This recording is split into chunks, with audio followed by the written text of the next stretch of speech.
Hey, somebody help me out here. I might have missed it as I was in transit yesterday. Anybody hear any of the Republican leadership respond to Obama's despicable lies about Obamacare yesterday? There wasn't?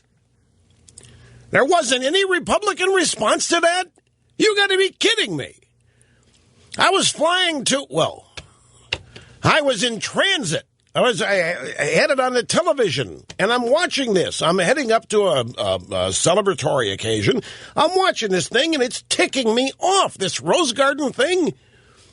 Here you've got Obamacare, which is mandatory under penalty of law, and they're out there celebrating that 7.1 million people have signed up, which is not true. They can't back it up.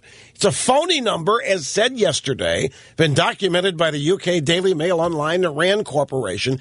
But they're out there celebrating mandatory. It ought to be 200 million signups. The deadline was March 31st. It's mandatory. Either that or you pay a penalty, go to jail, and they're out celebrating. And there's not one Republican response to this.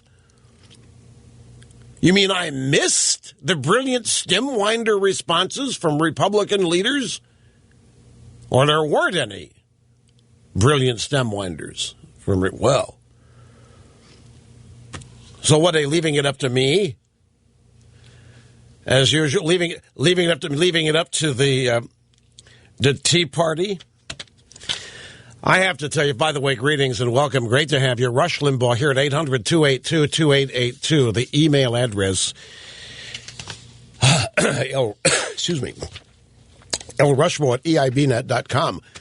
I guess Obamacare's golden now, folks. I guess since this is hunky-dory, I guess the Democrats are going to be happy to appear with Obama on the camp. You're saying no to all this? But I saw it yesterday. I saw that Rose Garden thing. They're ecstatic. They're happy. This is a victory lap. This is the greatest achievement. And when Bush did stuff like this, they attacked him. I've got the audio sound bites to remind you. They said he was too much hubris. Remember after Bush's re-election in 2004, he started talking about how he was going to spend his political capital. And they said, it's very dangerous for a president to start bragging. It's very dangerous for a president to get into too much hubris. I've got that soundbite coming up. But I'm assuming now that Obamacare is now golden. And that means Obama's gold. That means that Democrats are going to be clamoring to appear with Obama. And they're going to want him with them as they campaign for re-election. Why are you saying no?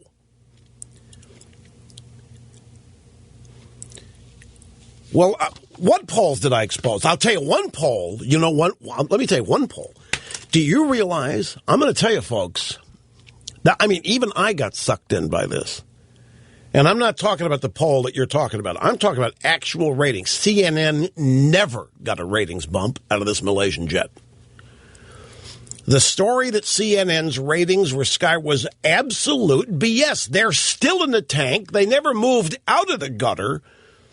Fox cleaned their clock. MSNBC is plummeting even further they lost 10% with the kid, Frank Sinatra's kid in there, that's not working out. But CNN never. And now the Malaysian people just said they might have to expand the search for 2 more weeks. And Wolf Blitzer said, well, why not 2 more years? These clowns at CNN think they got a ratings bump, and they didn't. Somebody put out a lying report about them getting a ratings bump, and they didn't. What poll are you talking about? I didn't. Let me tell you something. I had to go. I'll just say it. What the hell? I'm going to get audited anyway, whether I do or I went to New York. It was the annual cigar dinner, the night of the century cigar. Marvin Shankin, Cigar Aficionado magazine. After the show. Well, yeah. After I have to admit, if it was last night and I did the program, yeah, after the show, I flew up. That's right. I concluded business and flew up. I arrived at Teterboro at exactly on schedule at 7:00. I landed in New Jersey. Teterboro's in New Jersey. I landed in New Jersey. I changed clothes on the airplane. I got in a car to go into town at 7:15. I got to the Four Seasons restaurant at 5 till 8. I went to the dining room. At my table, John Sally, the former L.A. Mayor Antonio Villaraigosa, relived that funny story when I met him in New York with President Clinton. Michael Milken, Rudy Giuliani. There was all kinds of people there last night. I mean, it was the 20th anniversary. And a bunch of first happens. Anyway, and at 5 till 11, I hit the trail. I went back to the car, got back to Teterboro, and I walked in. I walked in my house at 2:30. And I'm watching Obama on the flight up, and I'm smoke coming out of my ears. I'm watching this thing, this lying victory lap thing he's doing in the Rose Garden about this. And all the while I'm saying, what is there to celebrate? It's mandatory. Why are they acting like they've had this giant persuasive, they've turned minds and changed minds and made people love? It's mandatory. It's the law. People are doing this out of fear. The people that are doing it at all. And even then, the things that were being said about this yesterday was a bohine. And then the testimony that the guy at the House Intel Committee today on Benghazi, there were no protests. This guy's undermined Obama. Morell, the acting CIA director, has totally undermined Obama on the idea that the video that produced protests, which led to the deaths, it's all lies. Everything is lies. Now, what poll are you talking about?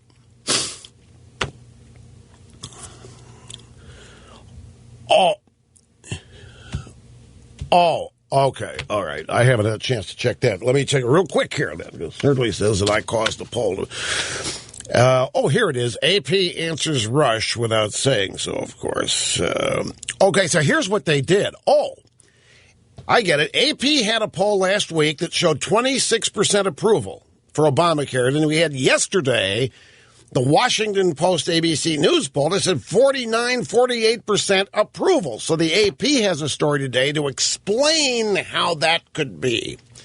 And Snerdley believes that they did this story because I made such a big hype whoop-de-doo. And I did, so it could well be.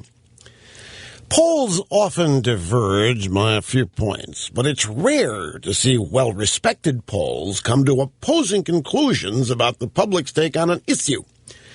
In the last week, however, an Associated Press GFK poll found support for Obama's health care at an all-time low, a new all-time low, while a Washington Post ABC News poll showed it at a new high. The seemingly contradictory findings stem more from question wording. By the way, that's right. If you look at the question in the ABC Washington Post poll, I saw that after the program ended yesterday. It was a meaningless, worthless question that produced this plurality. It was something like, do you think everybody should have health insurance? Well, hell yes. That should have gotten an 80%, not 49%. And I've got the soundbite coming up, but Obama's sitting here in the Rose Garden. So what are people so ticked off about people getting health insurance for? I don't understand why the Republicans don't want people to get health insurance. Lying little, I'm telling you, folks, this is just, it's beyond the pale what is happening with this. But I just want to see now, since Obama's golden, I want to see all these Democrats requesting Obama to appear with them as they campaign for re-election this fall.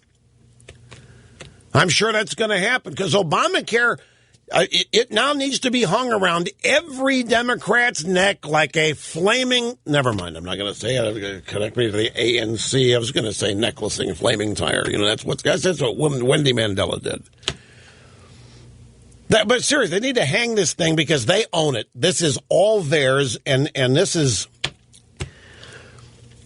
I don't know, folks. This speech, remember when Bush did his mission accomplished speech on the aircraft carrier in the media? How dare he? How dare he start bragging? Obama goes out and does it, and by the way, brags over nothing that's real. And the media just in the tank, they can't help themselves. There's no Republican response to this, and there's one thing that might mitigate all this happiness today that the Democrats think that they're feeling. My dad used to tell me and my friends, We come in late on a Friday night and say, what you boys do? Oh, we've been having it. You think you're having fun, but you're not. Well, Democrats think things are going great guns, but they're not. The Supreme Court has just said again in a new ruling that free speech trumps campaign finance limits. This is going to ruin their day. This is Koch brothers combined with Citizens United. This is going to send them over the edge and mitigate whatever feeling they're having over whatever they tried to make it look like what happened with Obamacare yesterday in the Rose Garden. There's other stuff, too. For example, did you know, by the way, this is from the Rand Corporation, only 1/3 of Obamacare exchange signups were from the previously uninsured. There's so much, there really is just so much that's bogus. And even this 7.1 million. And I will dissect it as the program unfolds. But yeah, the CNN ratings bump was never true. Pardon the sniffles. It never happened. Ladies and gentlemen. They thought it did. It's right. It seems like every day, you know what we do here? We tell you what was true and false in the previous day's news. So much is not true. So many things that are reported end up not being true. But, of course, what it was that Churchill said, a lie, paraphrasing, is halfway around the world before the truth even puts its pants on in the morning.